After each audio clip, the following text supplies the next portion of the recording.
Welcome everyone, I'm Eric Saturn and this is part 7 of Brewing with the Baron. A quick recap. As you can see, we have the apple and the pomegranate. The pomegranate is foaming up really nicely. The apple, still not a lot of foam, but there is still a good amount and a lot of agitation going in. It's starting to speed up a little bit faster. When you start getting to the point that you're actually brewing and you're checking on things, what is a nice thing to do is actually get a stopwatch, or on your phone. I go to stopwatch on it, and I find out how long it's been from one bubble to the next. So as soon as it bubbles, I hit start, and then I go. Usually when it starts to really get good, you're going to get bubbles going between 3 to 5 seconds, and that's going to be good. Anytime you get a bubble that's going to take more than 3 minutes, you're pretty much going to be done with major fermentation. You're just going to be fermenting at a very low rate. So if you're going to do a second fermentation, pretty much when you hit 3 minutes and you feel comfortable, put it into your second fermentation, add some more sugar, honey, whatever sweetener you're going to be having, and then start the next fermentation. But if it's just going to be a single, pretty much once you hit 3.5 minutes, if you want to let it ferment a little bit more, that's going to be it. Then you go taste it, see if you want to add some individual sweetener or a substitute sweetener like Splenda or Equal to it to make it sweet to your taste. Then you're good. Put the cap on and you're done. So that's why if you really want to start, that's why I say start it like this. Comes in a bottle, you have a cap, all you need is some sanitizer, some yeast, then airlock and a stopper, and that's it. Put it in, check on it after a couple times, wait till it's done fermenting, and you're done, you're good to go. All right, we'll put those down, and we'll check on them every day again to see. The other ones have not started yet. They're getting really close. Remember, like I said, when you can tell that they're starting to get close, you're going to start seeing a little film, or mainly it's going to be a film, maybe a little froth along the edges, and then it's going to really start to activate. So what we're going to do here is we got our wide mouth 6.5 gallon carburetor. We're going to create a melomel, M-E-L-O-M-E-L. Now, what that is it's specifically a mead, but I'm not going to use honey this time. I'm going to show both brown sugar and white sugar to make this one a little easier. What we're going to do though is I already started this pot. What I'm doing here is I am putting actual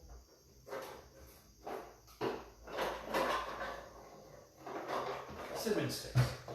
Now if you just use a cinnamon powder and you put it in there, that's fine. It's going to pretty much get in there nice, and you're going to get a flavor. When you want to use actual cinnamon sticks, what you really should do is you should actually boil it to get to start activating the actual sticks. Of course, if you don't want to get these big sticks like this, so what you want to do is take them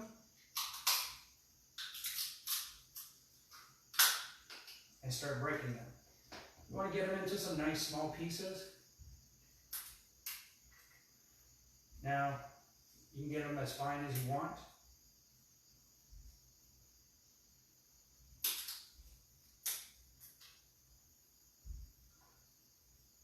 What I do is I take about 5 sticks per gallon. So that's 25 sticks for this one. I actually started this already. So I have about 20 sticks in here. I'll add 2 more.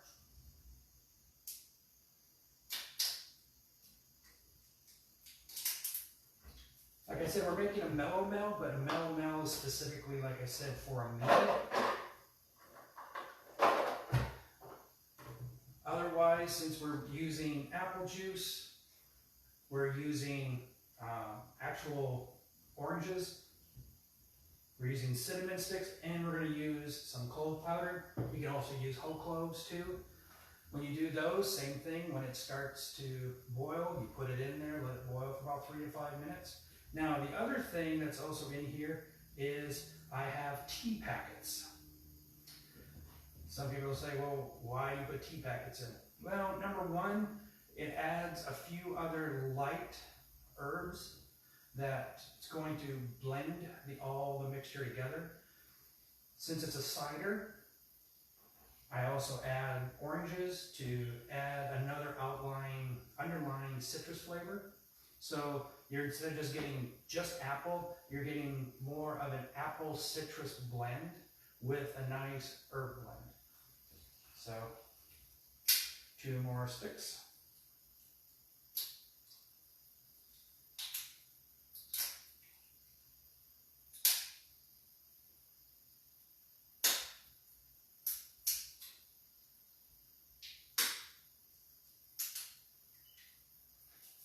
The other nice thing is with the cinnamon, either it's going to float on the top or it's going to sink to the bottom. So when you actually do the siphon for your second one, it's going to be pretty easy. Also, the stuff that's going to be on top, since it's a wide mouth bottle, all you need to do is get a bucket, get a nice little scoop, gently scoop out a lot of the debris on top. Therefore, you're not mixing any of the sediment on the bottom, getting it through. So it's easier when you siphon. Also, the whatever's up on top, you can still use in, so like I said, we're going to be using oranges. And take it out, press it out, and make another drink out of it.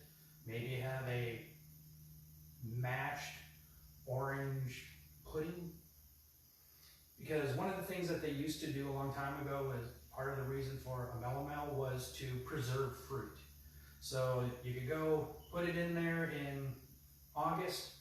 In February, you can actually take it out, and you still got fruit that's still good to eat. Helps with scurvy, vitamin C, antioxidants. Man, I'm having trouble with that word. All right, I'm letting that get up to a boil.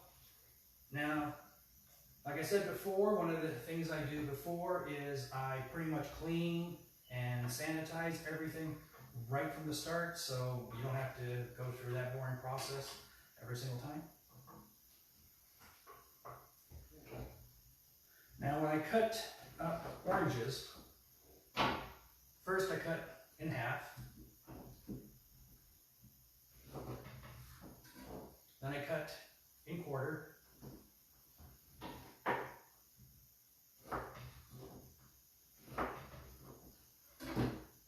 and then I cut into sections. What I'll do is I pretty much take 1 orange for every gallon. So since this is 6.5, I'm going to use 6 oranges. So I'm going to put 3 into the hot mixture. What that does is it starts to go and get some of the nice warm or the nice rind flavors to start coming out.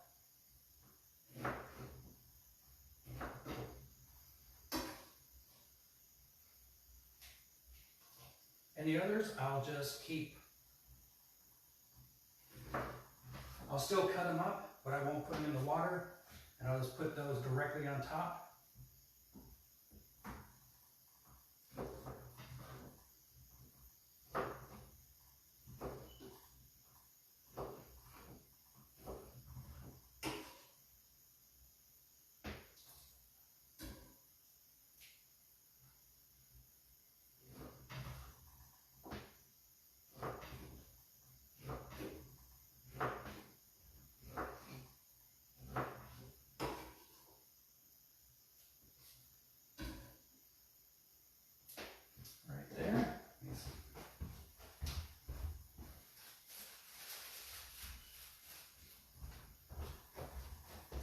Make sure whenever you get fruit and everything, when you get it,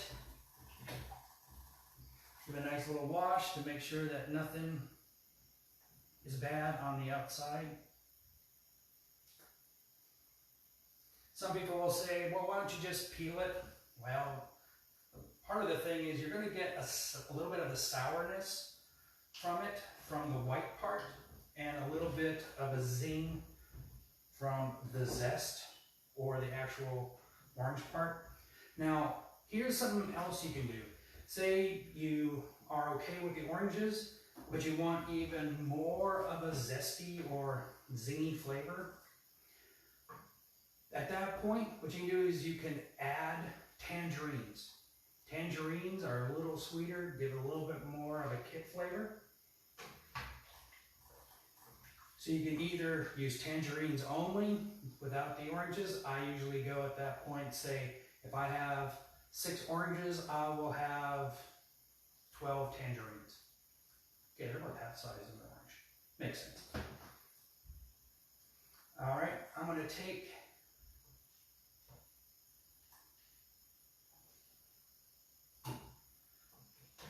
the tea packets out.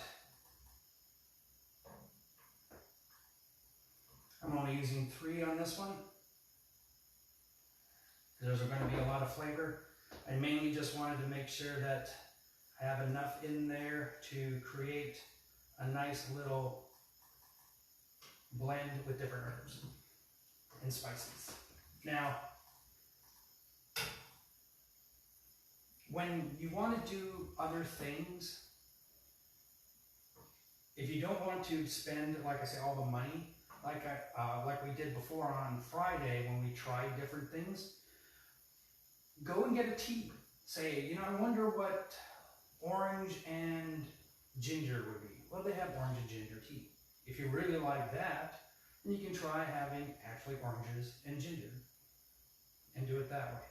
So a nice tea blend will give you a good understanding of the specific herbs that you need to get. If you look at the back of the tea and you're like, all right, I need some ginger, I need some rosemary, and I need allspice. There you go. You got the recipe right there. You don't have to try and experiment all the time. You can take something that you thoroughly enjoy and make it alcoholic.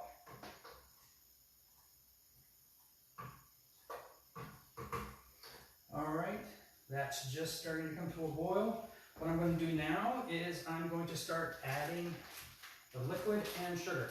Now, I have brown sugar and white sugar. I've never tried powdered sugar before, so I'm going to give it a shot here.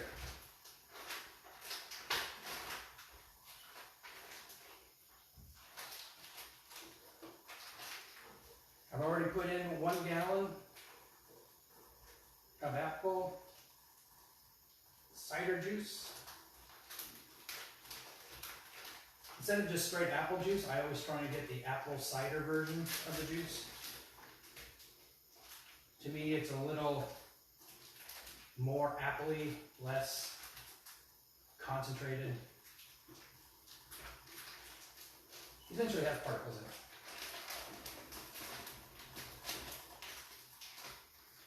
All right, turn that off.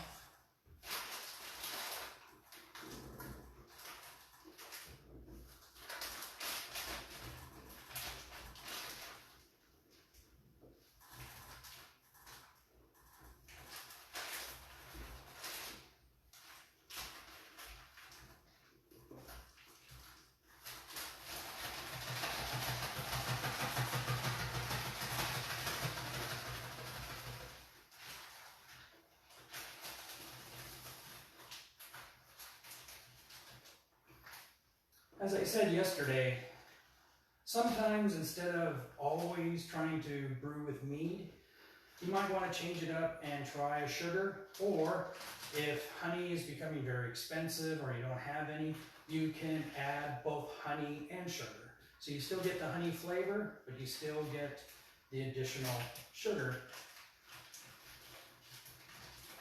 You don't have the full amount of honey.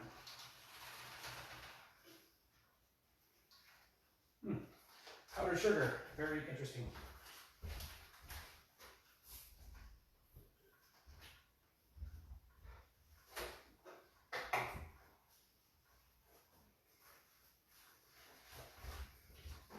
So far, not really a big fan of it because, wow, it gets pretty messy.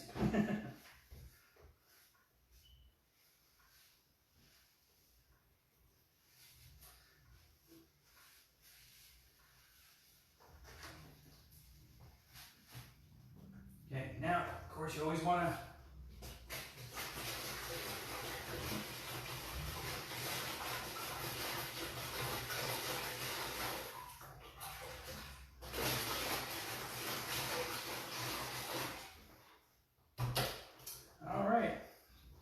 got 1 packet of powdered sugar in. Of course, when you do anything with the sugar, if you don't heat it up, it will take a while for it to fully dissolve, but you're going to be pretty much waiting a whole month anyway. So you're going to have plenty of time or it's going to have plenty of time for it to dissolve and get the sugars in to ferment.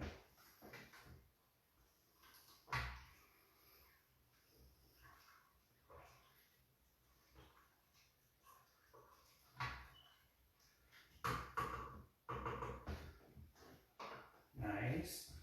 All right. Now,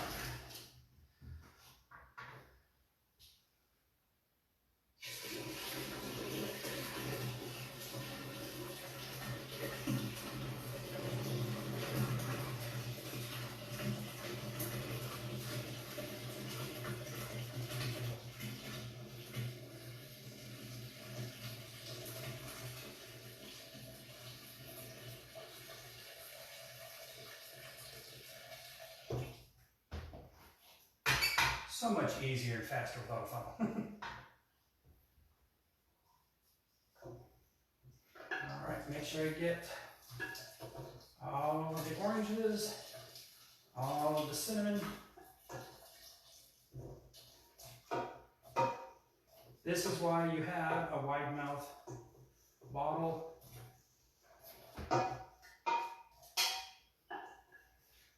So much easier for brewing, putting stuff in, and it is so much easier for cleaning to take it out. All right, we got that in. Let's see, we can give it a bit of a shake.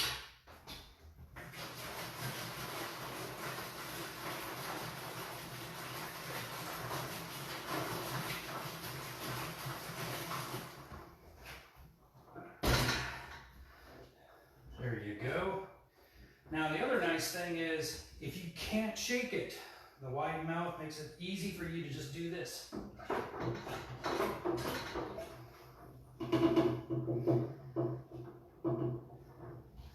So much easier to stir.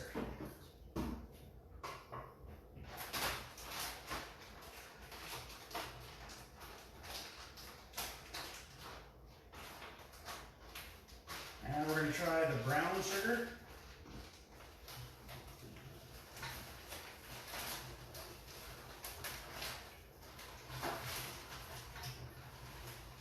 I'm sure you probably figured out that I'm putting all the sugar in after I put in the heated mixture to ensure that it dissolves better. Like I said, it's not a requirement. To me, it just helps a lot better.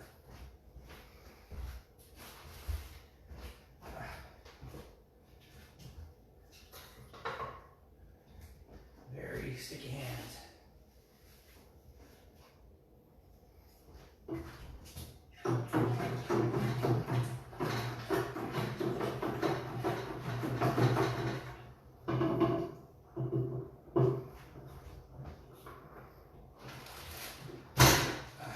One more packet of brown sugar. Yes. There is a lot of sugar in these. That's where you get all the alcohol.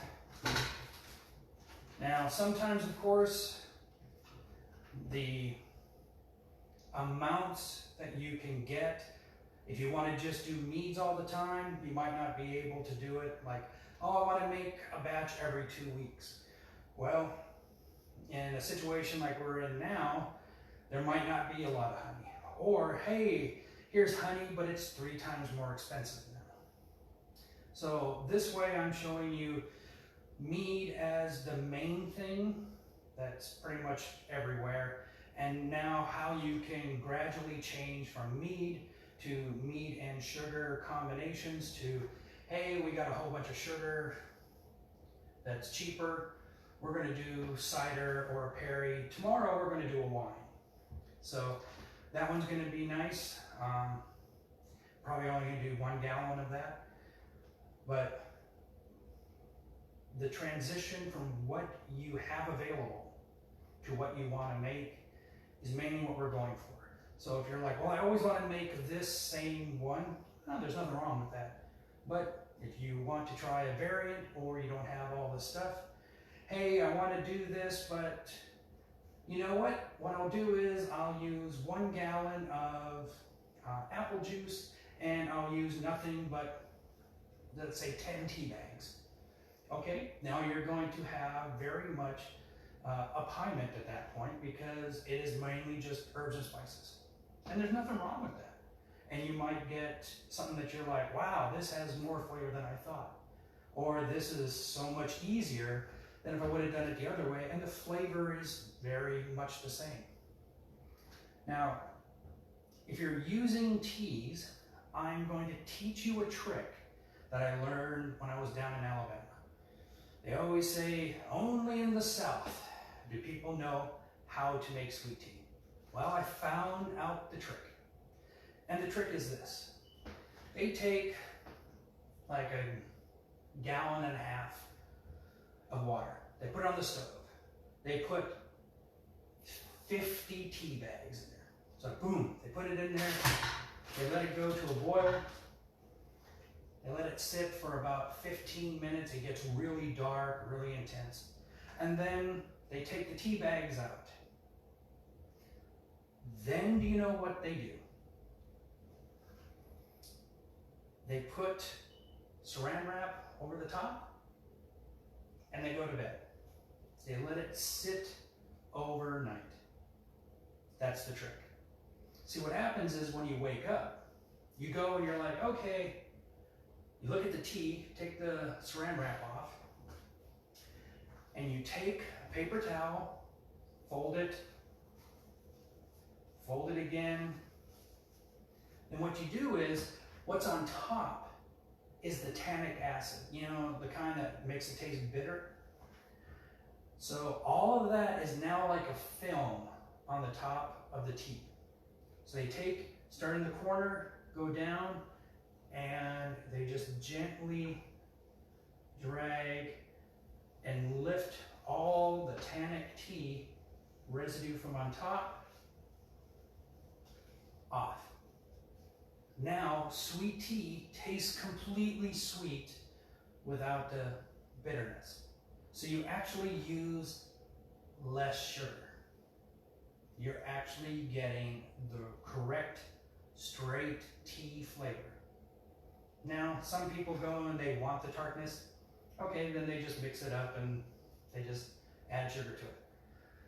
But yeah, down south, the next thing that they do is after they do that, they turn it back on and they pour cups of sugar. Really get it condensed, really thick. And then they put it into a nice container, and that is the tea concentrate that they add. So all they have to do is take that, pour the certain amount that they want in the pitcher with rest of water, ice, and there you go. Maybe put a little sprig of mint in it just to crispen it up a little bit. But that is how the real Southern people make tea. They let it sit overnight and they take the tannic acid off.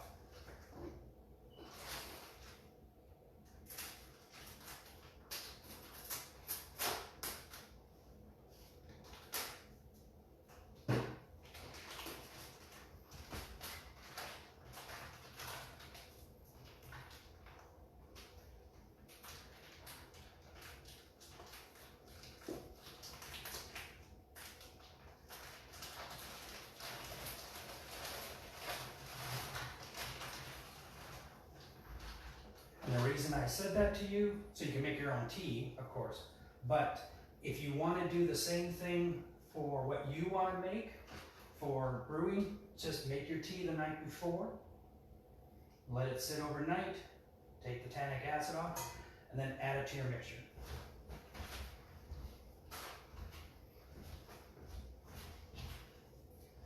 That is a lot of brown sugar.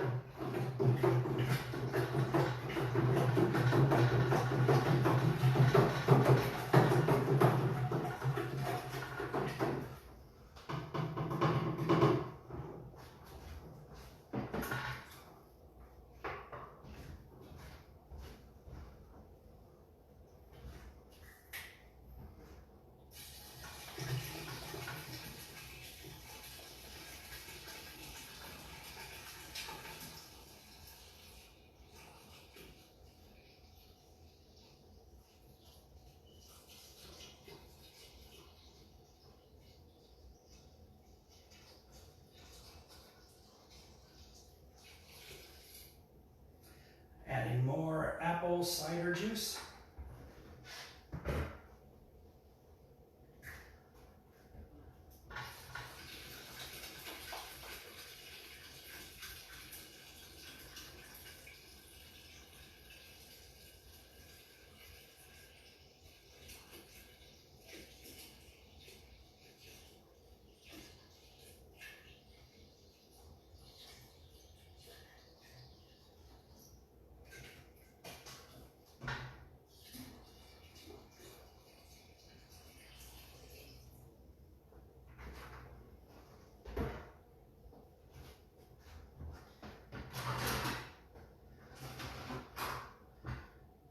From here, I'll add 3 more oranges.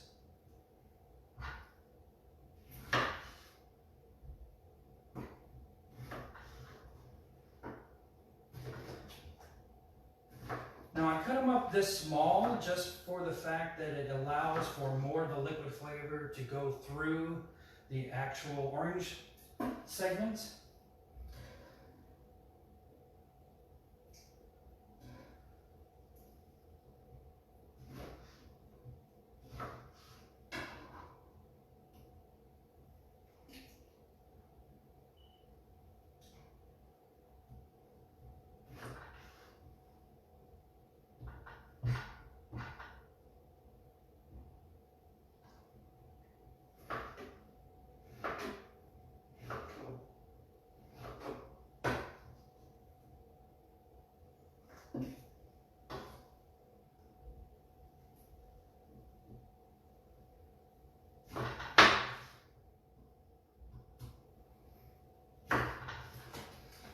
And like I said before, if you want to add tangerines to give it a little bit more of a crispness, I would use twice as many tangerines as I would oranges. So like I said, 6 oranges, 1 orange per gallon. So that would be 2 tangerines per gallon.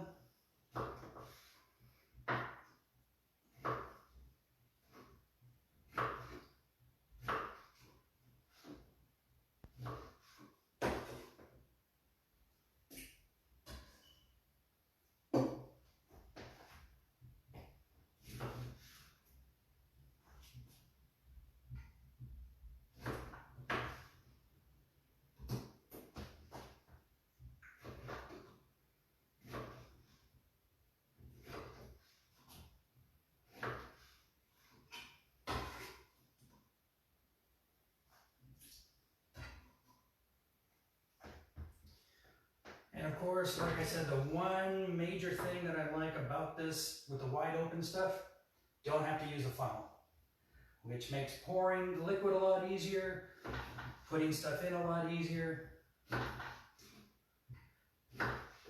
Now with this type of plastic carboy, another interesting feature that you can get for it is that there's a strainer that goes straight inside. It goes to about right here on the bottle. So you can actually make all the juice separately, put all the fruit in that you want inside the strainer, put it in there, and then just let everything mix together. When you're done, you can just take the whole thing out and all of your heavy material is going to stay in the strainer. Now, you're still going to get some debris from the yeast that's going to go to the bottom, but some of the yeast will also stay in the strainer. Whenever you do that, you should always put the yeast and the nutrient and everything into the juice and then put the strainer in. Therefore, you get full area for it to start activating. All right, we still got a little bit more to the top. This one actually has a gauge in back. Let me just turn it. So there's little lines. There's 6 gallons, there's 5 gallons. It goes all the way down to the gallon mark, so you can specifically measure how much you have in there. So I'm just going to add water. If you have more juice, you can add juice. And right at the mark. Excuse me real quick.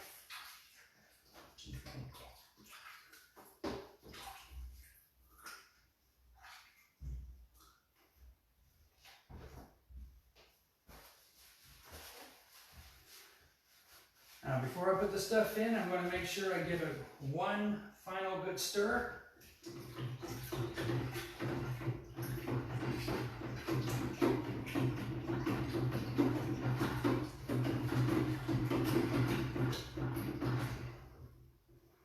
Like I said, for some of the other bottles, you can shake it. With these, when they get this big, some people can't shake it, so this allows for you to mix it really well without having to hurt your back. All right. Let that settle for a little bit, and I'll get my nutrient.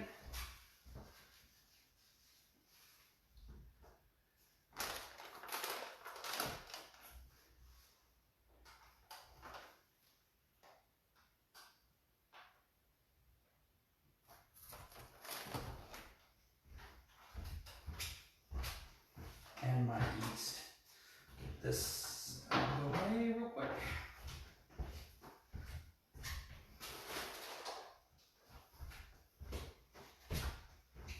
Now there's one thing that I haven't done yet, and I forgot to do it, is I like to add some powdered cloves. So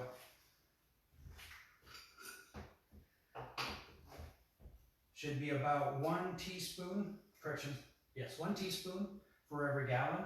So I will go with 5 teaspoons. This is actually a tablespoon, so I'll use 2.5.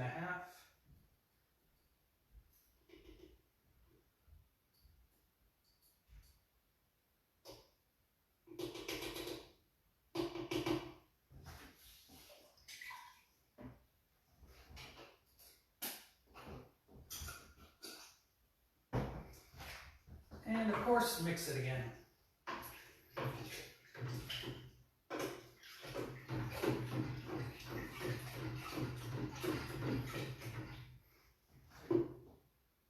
Now, if everyone's been watching, the one spice that I know Ellie, who was here twice, would replace probably would get rid of the cloves and would add, does anyone know? Anyone know?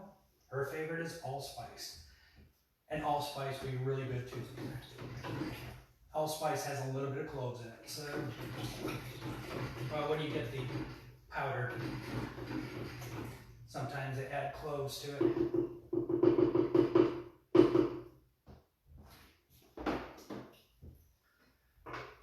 All right, let that settle again.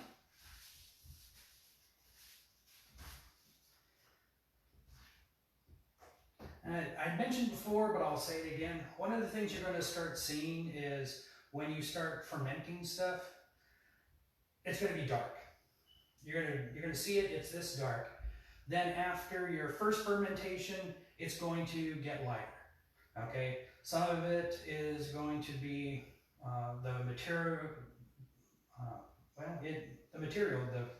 the oranges, the cinnamon sticks, some of the yeast is going to darken it. Once it starts to clean out, settle, or float, it's going to start getting clear. Your second fermentation, it's going to ferment and it's going to get a little clearer. And every time you do it, it's going to get clearer and clearer to a certain point. So If you're looking at it like, oh man, this is just way too dark, I don't know how it's going to be, don't worry, it'll get better. All right. I'll add my nutrient. This is 1 tablespoon. Correction, 1 teaspoon per gallon. So I will do 2.5 of these again.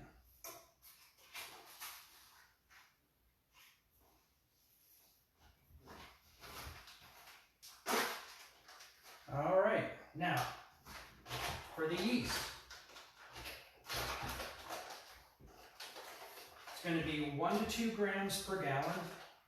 I usually always go 2 grams, so it's going to be 2 scoops per gallon.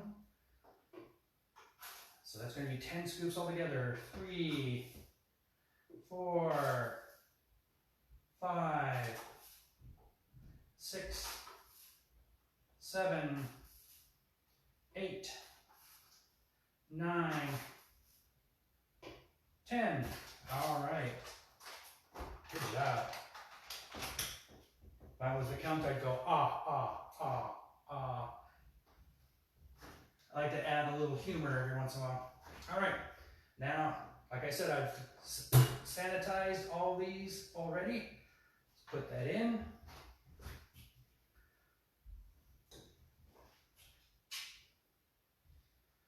Put my stopper and airlock on. Add a little bit of water.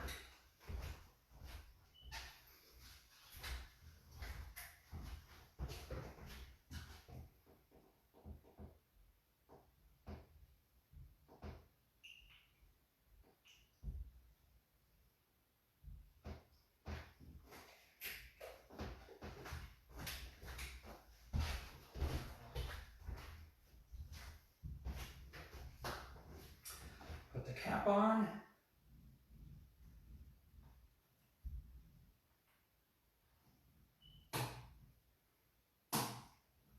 And now we wait. Don't mix it up or anything like that. Mixing at this point is not really going to change very much because you got a lot of sediment on top. It's going to take a while for some of the stuff to come up, start activating, and create that nice little agitation effect. So this will probably start in about a week. Even though it's so big and everything, and it's got a big area for it to work, it can still take some time. So if it doesn't work right away, these will probably take longer. So don't worry about it. All right, I'll set that down to the side.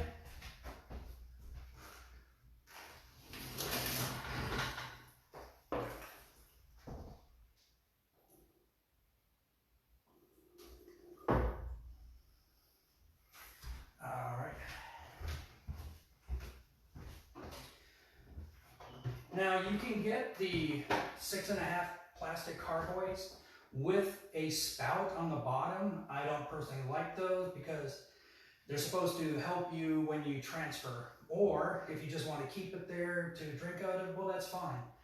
But if you're using it to ferment, you're going to get sediment on the bottom. That's going to affect it, number one. Number two, it's also going to be something that if you hit it, you could break it. And at which point it's just going to pour out and you've just wasted a whole bunch of money. To me, it's not worth it. If you want to, that's fine, and just use it as a final process to deliver your cider or mead or anything. Hey, that's great. Initial fermentation, not a big fan. All right, we're going to end that for today, and tomorrow, like I said, we're going to do a wine. So we have done initial understanding so far of all the equipment needed, how to basically start your first project with minimal investment. We started showing you how to make a mead. We also did some flavor testing. We did a couple ciders, both with a honey and a sugar base, and one with just a straight sugar base. And tomorrow will be wines. Then we'll go on Thursday with cordials. And then on Friday, we will go with how to have your final product. So I'm going to bring an assortment of glasses, bottles, different things to store it, and everything like that. One of the things that I will talk quickly about on that is a lot of times you're going to see people who put it in a bottle and then put a balloon over it. I'm not a big fan of that because you're going to get some additional fermentation. It's not going to be huge. And a lot of people do it to get rid of all the fermentation. To me, when you have the nice little bottles that I prefer, which are the easy opening caps, because the caps stay on the bottle, if there's any pressure that you want to get off, you just open it real quick and then close it right back and you get rid of all the pressure. Otherwise, it's a great way to add carbonation. So I will not be bringing balloons or anything like that to put it on. That can be your personal choice. It's not really mine. So otherwise, I want to thank you very much for showing up today, and hopefully you'll join me again tomorrow. Thank you.